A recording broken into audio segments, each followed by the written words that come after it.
What's up, everybody? Welcome back to Empirical Empires on what they teach you in high school. Hey, today we are going to take a pause on looking at the next empire to rewind a bit and just understand what exactly happens when an empire collapses. More specifically, we're looking at one of the most significant socio-political systems in human history, feudalism. Don't leave, because I believe that feudalism is the natural next step upon an empire's collapse.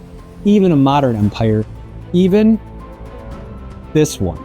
But we'll save that one for another time. As for today, we're going to take a look back at some of the empires we've explored and understand just exactly how they were impacted by feudalism. Let's get into it. When great empires fall, they leave a fractured landscape both politically and socially. And the collapse of a centralized government can cause a power vacuum where smaller, more local governments can fill that void and grab new power. And this fragmentation is precisely the grounds with which feudalism operates on. One of the key factors that gave rise to feudalism was a strong distrust in a centralized authority, aka a large, faraway government. And after experiencing the fall of a once mighty centralized government with all the things that you get with that, like civil war, social unrest, and a lack of confidence that you're going to be able to feed yourself, people aren't very quick to throw their support behind the next large, faraway government that tries to come in and take control. And as we look back in the past, this distrust of government and the logistical nightmare of trying to maintain a vast empire is exactly why we see feudalism rise all around the world, and why it's so difficult to maintain a strong and powerful empire. And so, with a lack of trust in a centralized government and the practical necessity to feed oneself, house oneself, and keep oneself safe, as well as their family, feudalism became the social structure that filled that void in order to create meaning amongst societies. And not only is it a social structure, it's a political structure with a hierarchy, with a single king on top who has great influence but little practical power.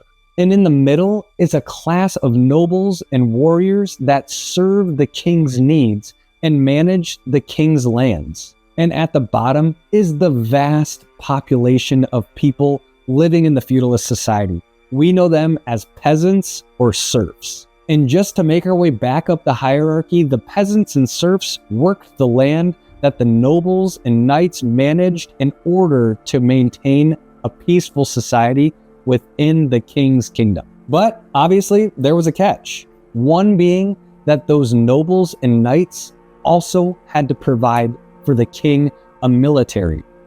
Basically, the peasants. That's right. And so, when the king wanted to go and expand his kingdom, he would look to the nobles and knights and say, "Bring me your men to fight on my behalf." And then, unfortunately, the peasants would put down their plows and pick up a sword and head off to some faraway land to fight on behalf of the king and the king's kingdom. But it also worked in the reverse, because if you were being invaded, you were also working to fight off that invasion as a peasant, as a serf, as a noble, as a knight, in order to maintain, well, your life in this instance. And so now we're going to take a look at feudalism after the collapse of the Western Roman Empire. That means we're going to be looking at basically all of Europe. The collapse of the Western Roman Empire is a prime example of feudalism in response to imperial collapse. For centuries, Rome was home to a strong and vast centralized government that managed a ginormous empire. But with its collapse came the vacuum and the fight for power at a more localized level.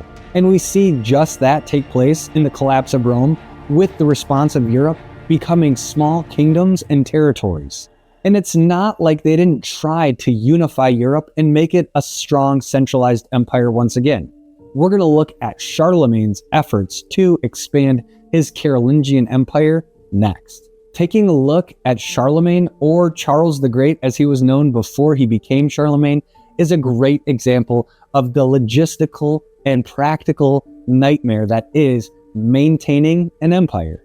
His reign and the subsequent fate of his empire provide crucial insight into the challenges of maintaining centralized authority in medieval Europe. First, Charlemagne is crowned the Holy Roman Emperor in the year 800 on Christmas Day. And that was just the beginning of Charlemagne's attempt to recapture the broad and vast Roman Empire. Charlemagne's reign was marked by military conquests that greatly expanded Frankish territories, administrative reforms that improved governance, a cultural and educational revival known as the Carolingian Renaissance, and strengthening ties with the Catholic Church, cementing the relationship between secular and religious power. However, the unity achieved by Charlemagne was quickly dismantled upon his death in 814 CE, and several factors contributed to this decline. First, succession issues. Charlemagne's son and heir Louis the Pious lacked his father's strong leadership. Moreover, conflicts among Louis's sons led to civil wars in the eventual division of the newly born empire. And next, managing a centralized government. The vast size of the empire made centralized control difficult. Charlemagne had relied on counts and margraves to govern distant regions, but these officials often prioritized their own interests over the interests of the faraway centralized government. And in addition to that, we have external threats. The exact same things that caused the collapse of every empire we've looked at so far are the exact reasons that Charlemagne's empire collapses so quickly. Viking raids, Magyar invasions, and Saracen incursions stretched the empire's military resources thin and highlighted the need for local defense, as well as economic challenges, including a lack of a consistent currency because the barter system is what had taken place throughout Western Europe after the collapse of Western Rome. And finally, what makes every great empire strong? A unified language, which the Europeans did not have under Charlemagne. They maintained their own languages and couldn't read or write. And so Charlemagne thought, well, then we better teach these guys to read and write. And that's why we get the Carolingian Renaissance, with an effort and an attempt to increase learning by creating new schools and partnering with the church to do that. And we see the last gasps of the Carolingian Empire with the Treaty of Verdun in 843 CE. The Treaty of Verdun split the empire across three different people groups. Charles the Bald received West Francia, Louis the German got East Francia, and Lothair the First received Middle Francia, including Italy and the Low Countries. These divisions marked the end of a briefly reunified Europe and set the stage for modern-day nation-states like France and Germany that we know today. And so what have we learned? We've learned that the unification of an empire under a centralized government is extremely challenging, both logistically and practically. Logistically, because you need to maintain a strong currency and a consistent language across a vast territory. And practically, because people who don't trust a faraway centralized government that just collapsed are unlikely to follow the new centralized government that just showed up on the scene. And that's where local lords and the powerful within a community rise to the top and establish that feudalist system. You might even say that that brief empire building by Charlemagne was in fact the last gasps of the Roman Empire's attempt to maintain centralized authority before Western Europe totally fragmented into a feudalist political and social system. And besides that, it emphasizes that a strong and charismatic leader can only take an empire so far before the system collapses due to the lack of trust in the centralized government. And that's what gives us like 400 years of kings fighting kings to gain power for their kingdom all throughout Western Europe. One example of these wars that were fought over territory to expand one's kingdom was the anarchy. In 1135, King Henry I